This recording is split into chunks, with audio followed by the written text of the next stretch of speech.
में देवी सरस्वती वास करती है, तो उसके त्रिशूल में भगवान शंकर, चतुरानंद ब्रह्मा जी इसके ठग हैं और विष्णु जी इन सब हम ये हैं, आप देख सकते हैं कैसी वीडियो बन रही है। उधर आगे आओ, जल्दी जल्दी जल्दी। इसका एक बड़ा साक्ष्य है यहाँ उपस्थित अशोक की लाट। सम्राट अशोक का संदेश तो इस स्तंभ पर अंकित है। गुप्त काल के शक्तिशाली राजा समुद्रगुप्त का प्रयाग प्रशस्ति इसी स्तंभ पर खुला है। 16वीं शताब्दी के अंत में सम्राट अशोक का ये स्तंभ उस किले का हिस्सा बन गया जिस किले का पानी बनाया जा रहा है। संगम के किनारे मुगल बादशाह अकबर ने करवाया था। बुद्धं शरणं गच्छामि, धम्मं शरणं गच्छामि, संघं शरणं गच्छामि।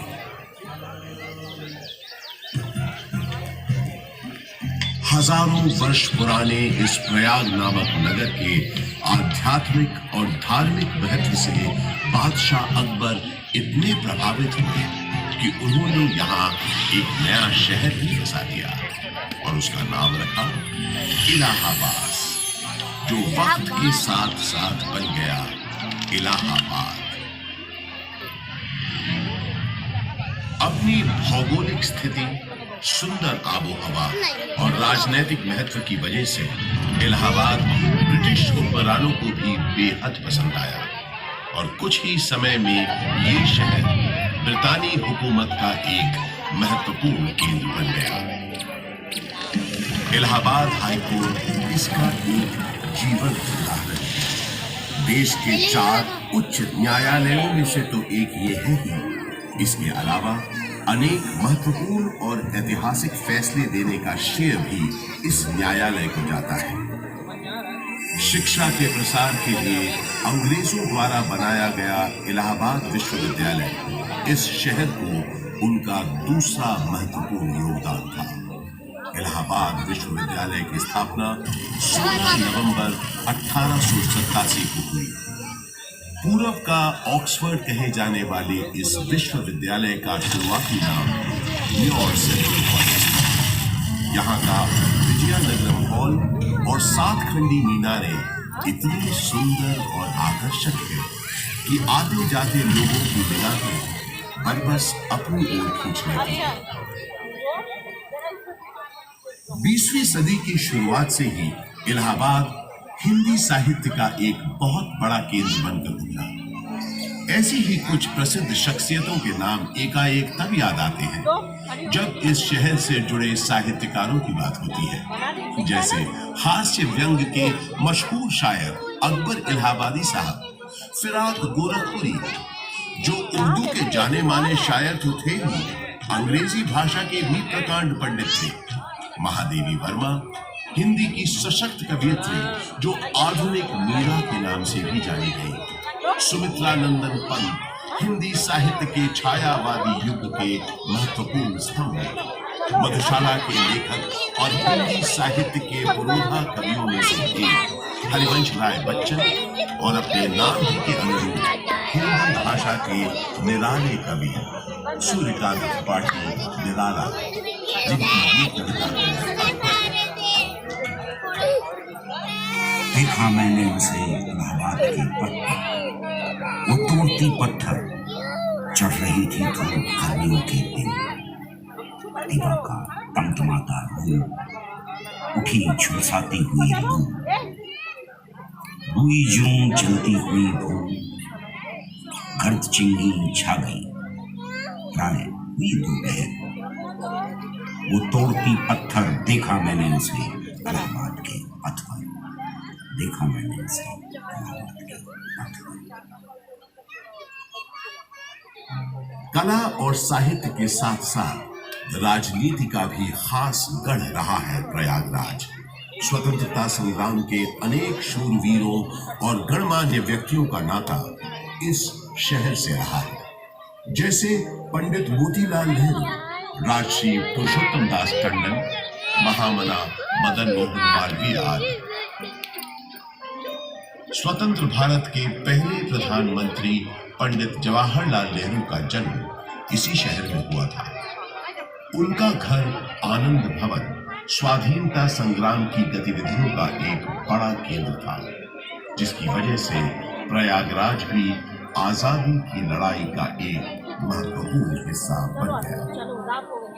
आजादी की बातें करें तो मुझे याद आता है सन 1857 का स्वाधीनता संग्राम, जिसका गवाह मैं खुद रहा। अनेकों भीषण लड़ाइयां मैंने देखी। एक बार तो मुझे लगा था कि बस हमें विदेशी हुकूमत से छुटकारा मिल ही गया, लेकिन इसे बदकिस्मती कहे कि अंत में बाजी पलट गई। परंतु इन युद्ध की वजह से इलाहाबाद एक दिन के लिए ही सही भारत की राजधानी बना।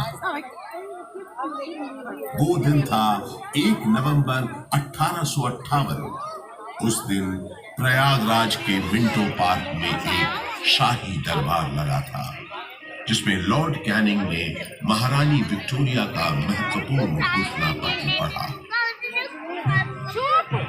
आज 5 नवंबर 1858 के दिन से हिंदुस्तान में ईस्ट इंडिया कंपनी का राज खत्म हो जाए। अब से इंडिया में मलिका विक्टोरिया का राज होगा। ब्रिटिश ताज की हुकूमत होगी यहाँ। उस दौर से निकलकर समय के साथ थोड़ा आगे बढ़े तो मुझे याद आता है अपने चारों ओर बाहें फैलाए ये विशाल पार्क, जिसके आंगन में खड़ा मैं आज आपको ये कहानी सुना रहा हूं। बात सन 1870 की है, जब एडिनबर्ग के ड्यूक एल्फ्रेड साहब इलाहाबाद आए थे। उन्होंने यहाँ आकर 133 एकड़ के इस बड़े से भूखंड पर एक विशाल पार्क का शिलान्यास किया था। उन्हीं के नाम पर तो इस पार्क का नाम पड़ा है एल्फ्रेड पार्क। ब्रितानवी हुक्मरानों ने इस पार्क के भीतर कई एक महत्वपूर्ण इमारतों का भी निर्माण करवाया। अब जैसे कि ये मशहूर गवर्नमेंट पब्लिक लाइब्रेरी। इलाहाबाद के उस जमाने के कमिश्नर फ्रांसिस ऑटवे मेन एक लाइब्रेरी बनवाना चाहते थे, जिसके लिए उन्होंने मशहूर आर्किटेक्ट रिचर्ड रॉस्किल बेन को बुलवाया और कहा, नहीं, हमने तुमको बोला था ना, हमको एक लाइब्रेरी बनाने का है। I remember, sir. आपने बताया था आपका डियर फ्रेंड और इलाहाबाद का एक्स कमिश्नर मिस्टर कटबर्ट बेंसले थॉर्नहिल का मेमोरी में आपको एक लाइब्रेरी बनवाना है, राइट? यस, थॉर्नहिल खुद एक बहुत काबिल टाउन प्लानर था। आधा इलाहाबाद उसी ने प्लान किया है। ये लाइब्रेरी उसकी मेमोरी को फिटिंग ट्रिब्यूट होना चाहिए। ओह, आप बिल्कुल बेफिक्र रहे सर। मेरे दिमाग में स्कॉटिश बैरोनियल रिवाइवल स्टाइल की एक ब्यूटीफुल बिल्डिंग का प्लान है, जो एकदम परफेक्ट होगा ट्रिब्यूट देने के लिए।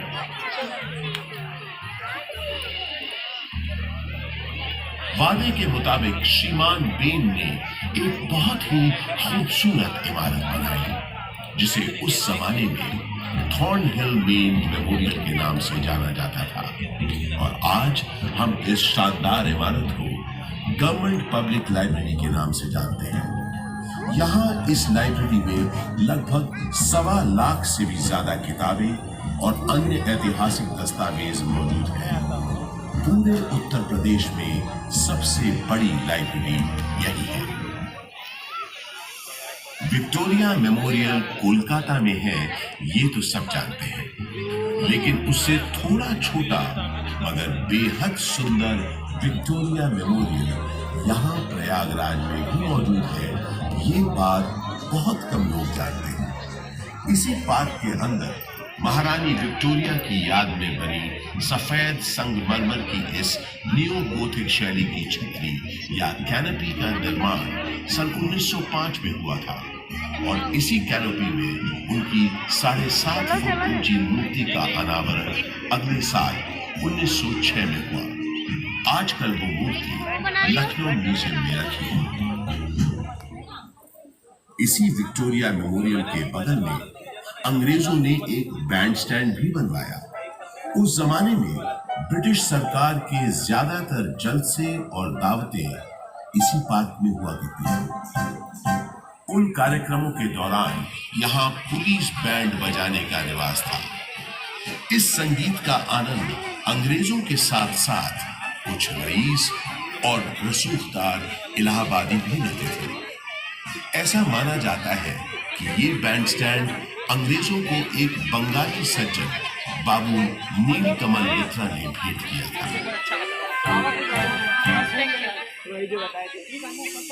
पंडित बृजमोहन व्यास और कुछ अन्य गणमान्य व्यक्तियों के प्रयासों से इलाहाबाद संग्रहालय की एक छोटे से स्तर पर शुरुआत सन 1931 में ही हो गई थी। एल्फ्रेड पार्क में म्यूजियम के वर्तमान भवन का शिलान्यास पंडित नेहरू ने 14 दिसंबर 1947 को किया और भारतवर्ष के 4 राष्ट्रीय संग्रहालयों में से एक इलाहाबाद म्यूजियम सन 1954 में आम जनता के लिए खोल दिया गया। यहाँ पुरातन शिल्पकृतियां, प्राचीन पाषाण प्रतिमाएं, कांसे की दुर्लभ वस्तुओं और पांडुलिपियों के अलावा 75,000 से अधिक कलाकृतियों का एक विशिष्ट संग्रह है। वास्तुकला के इन धरोहरों और अद्वितीय संग्रहालय के अलावा ये पार्क एक ऐसे स्वतंत्रता सेनानी के नाम के साथ भी जुड़ा है जो कभी फिरंगियों के हाथ न आया और हमेशा आजाद ही रहा। वो महान स्वतंत्रता सेनानी थे चंद्रशेखर आजाद। भारत के स्वतंत्रता संग्राम में इनका अभूतपूर्व योगदान रहा है। मशहूर क्रांतिकारी दल हिंदुस्तान रिपब्लिक एसोसिएशन को हिंदुस्तान सोशलिस्ट रिपब्लिक एसोसिएशन के नाम से न सिर्फ उन्होंने पुनर्गठित किया बल्कि भगत सिंह, राम प्रसाद बिस्मिल, अशफाक उल्लाह खान जैसे अनेक क्रांतिकारियों को उसमें शामिल भी किया। सन 1931 में चंद्रशेखर आजाद एक खुफिया और बेहद महत्वपूर्ण काम के लिए इलाहाबाद आए और 27 फरवरी के दिन उन्होंने अपनी पार्टी के एक सदस्य सुखदेव राज से इसी एल्फ्रेड पार्क में गुप्त मीटिंग की योजना बनाई।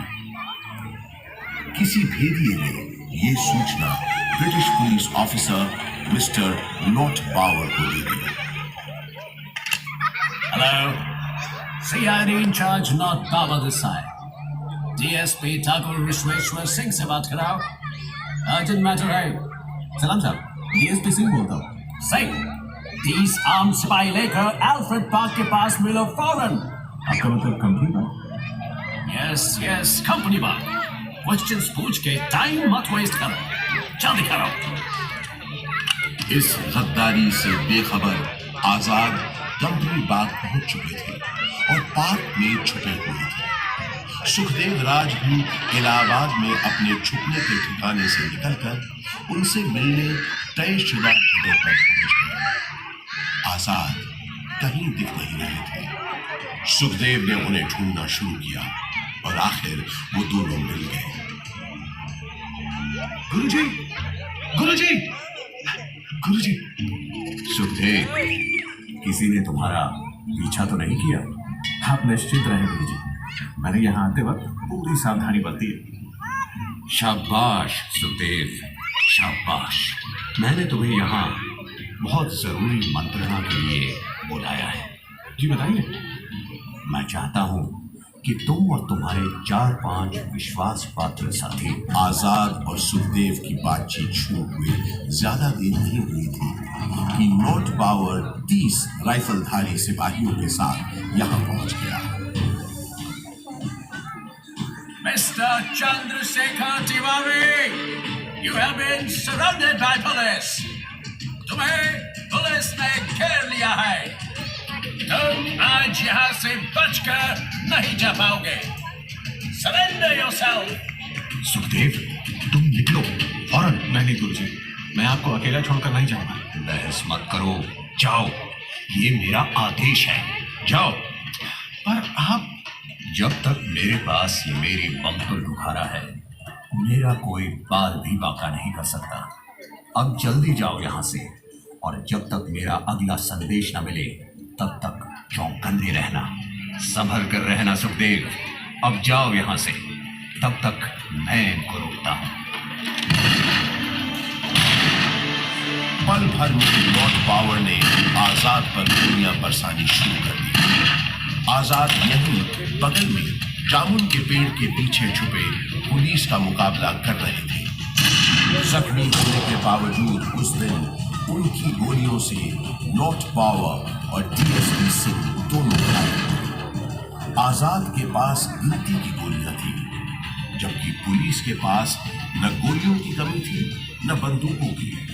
फिर भी आजाद उनसे अपने पास बची आखिरी गोली तक लोहा लेते रहे। आजाद ने प्रण लिया था कि वो हमेशा आजाद रहेंगे। उन्होंने अपना प्रण निभाया और वो हमेशा आजाद ही रहे। उन्होंने अपने पास बची आखिरी गोली से अपने प्राण न्योछावर कर अपनी प्यारी मातृभूमि के लिए आत्म बलिदान दे दिया। स्वतंत्र भारत का सपना अपने दिल में लिए वो शहीद तो हो गए, लेकिन हिम्मत और बहादुरी की मिसाल चंद्रशेखर आजाद हमारे दिलों में हमेशा के लिए अमर हो गए। आज हमारा भारत देश एक स्वतंत्र देश है, तो उसका श्रेय शहीद आजम चंद्रशेखर आजाद जैसे लोगों के उत्सर्ग को, उनकी शहादत को जाता है, जिन्होंने अपनी जान से भी ज्यादा प्यारी मातृभूमि के लिए हंसते हंसते अपने प्राणों की आहुति दी। आजाद अक्सर कहा करते थे, अंग्रेजों की गोलियों का हम सामना करेंगे। हम आजाद थे, आजाद हैं, आजाद ही रहेंगे।